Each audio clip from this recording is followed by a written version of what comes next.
जी के नेतृत्व में आज केंद्रीय कैबिनेट के द्वारा भारत के इतिहास का सबसे महत्वपूर्ण, सबसे बड़ा फैसला लिया गया है। देश की 140 करोड़ जनता माननीय प्रधानमंत्री जी के प्रति आभारी है।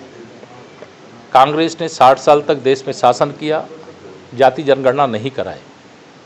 जब एक गरीब माँ बाप का बेटा, एक अति पिछड़े वर्ग से आने वाले श्री नरेंद्र मोदी जी भारत के प्रधानमंत्री बन गए तो जाति जनगणना कराने को मुद्दा बनाया, ढोंग किया, जनता को गुमराह किया, झूठ बोला श्री राहुल गांधी जी और कांग्रेस, समाजवादी पार्टी और उसके अध्यक्ष श्री अखिलेश यादव जी।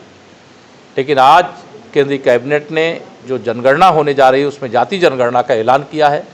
मैं इस फैसले का स्वागत करता हूं। माननीय प्रधानमंत्री श्री नरेंद्र मोदी जी का हृदय से आभार प्रकट करता हूं। कितना बड़ा माइलस्टोन है इसी पॉलिटिक्स ये राजनीतिक दृष्टि से भी, सामाजिक दृष्टि से भी, जो लगातार केवल नारे लगाते थे कि जिसकी जितनी संख्या भारी उसकी उतनी हिस्सेदारी, या झूठ फैला करके सत्ता की मलाई खाना चाहते थे, लेकिन सत्ता में पहुंचने के बाद समाज की भलाई के लिए अगर ईमानदारी से कोई काम करता है तो वह उनका नाम है माननीय श्री नरेंद्र मोदी जी।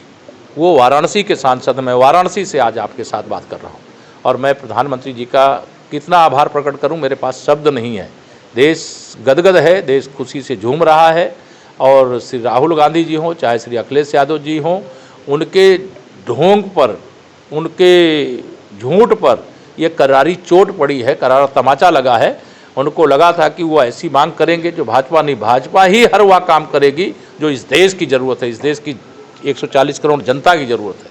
और कांग्रेस हो, सपा हो या इंडी गठबंधन के कोई दल हो, वह बातें तो कर सकते हैं लेकिन काम नहीं कर सकते। कांग्रेस ये कह रही है कि पूरे इस जो भी फैसला लिया गया उसका श्रेय ले रही है कि हमने प्रेशर कांग्रेस को चुल्लू भर पानी में डूब करके अपने को, पार्टी को समाप्त कर लेना चाहिए, क्योंकि इससे बड़ा झूठ कुछ हो नहीं सकता। मैंने कहा जब 60 साल देश में शासन कर रहे थे तब इनको जाति जनगणना की याद नहीं आई, तब दलितों की, पिछड़ों की, आदिवासियों की, गरीबों की, वंचितों की याद नहीं आई।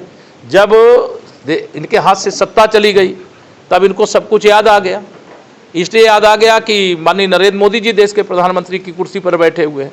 लेकिन आज मैं तो इस फैसले के स्वागत के साथ साथ ये आज कांग्रेस और समाजवादी पार्टी वैसे भी डूब जाएगी, क्योंकि यही इनके पास एक मुद्दा था जो झूठ का मुद्दा था। जैसे संविधान खत्म कर देंगे, यह भी झूठा मुद्दा था। माननीय नीतीश जी ने स्वागत किया, उनका धन्यवाद करता हूं और आज माननीय नीतीश कुमार जी सहित पूरा हिंदुस्तान इस फैसले का स्वागत करता है, पूरा भारत स्वागत करता है, भारत का हर नागरिक स्वागत करता है, क्योंकि जो समाज में समानता चाहते हैं ये बाबा साहब के स्वप्नों को साकार करने वाला कार्य हुआ है।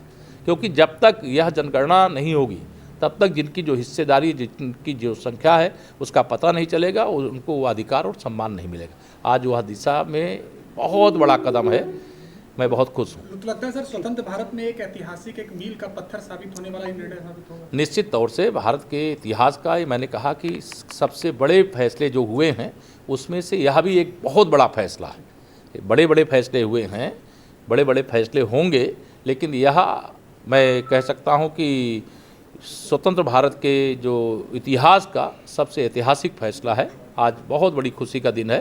मैं तो सबसे अपील करूंगा विशेष तौर से उन गरीबों से, उन किसानों से, उन दलितों, पिछड़ों, आदिवासियों से कि आज वह एक नई दिवाली मनाएं। एक लास्ट क्वेश्चन की विपक्ष ये कह रहा है, विपक्ष इसकी टाइमिंग को लेकर सवाल उठा रहा है कि आज पाकिस्तान को लेकर कुछ बड़ा फैसला आने वाला था, लेकिन उस कैबिनेट की बैठक में ये फैसला है। देखिए ऐसा है, जब कांग्रेस को मैं कहूं कि आज स्थिति ये है, विपक्ष की स्थिति आज ये है कि उनके पास कहने के लिए कुछ नहीं बचा है। पाकिस्तान ने जो आतंकवादी हमले को अंजाम दिलवाने का काम किया है उसके लिए कल माननीय प्रधानमंत्री जी की अगुवाई में जो बैठक हुई उसमें आदेश निर्गत हो गए हैं। समय, स्थान, टारगेट सब के लिए उन प्रधानमंत्री जी का बयान आया है और उस पर अब कोई सवाल नहीं करना। सेना को छूट दे दी गई है। अब सेना हमारी दुनिया की सबसे सामर्थ्यवान सेना है, जिसने उरी और पुलवामा के आतंकवादी हमले का जवाब सर्जिकल स्ट्राइक और एयर स्ट्राइक से दिया है। तो निर्दोष और निहत्थे पर्यटकों की हत्या करने वालों को कहाँ छोड़ने वाले हैं? उनको जहाँ मिलेंगे वहाँ मारेंगे और जैसे मारना होगा वो तो सब सेना तय करेगी। लेकिन यह जरूर है कि जिन लोगों ने निर्दोष पर्यटकों की हत्या की है वह और उनके आका आज बिल में छिपते हुए सुनाई दे रहे हैं, दिखाई दे रहे हैं, आप लोग दिखा भी रहे हो।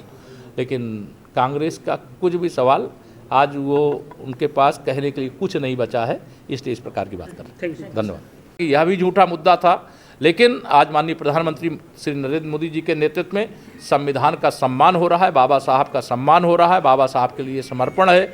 जाति जनगणना का आज कैबिनेट ने फैसला कर दिया और आरक्षण जो जिनको मिलना था उनको आरक्षण का पूरा लाभ मिल रहा है और आगे भी मिलेगा। हमारी सरकार जो कहती है वो करती है, कांग्रेस सपा झूठ बोलती है। नीतीश कुमार जी ने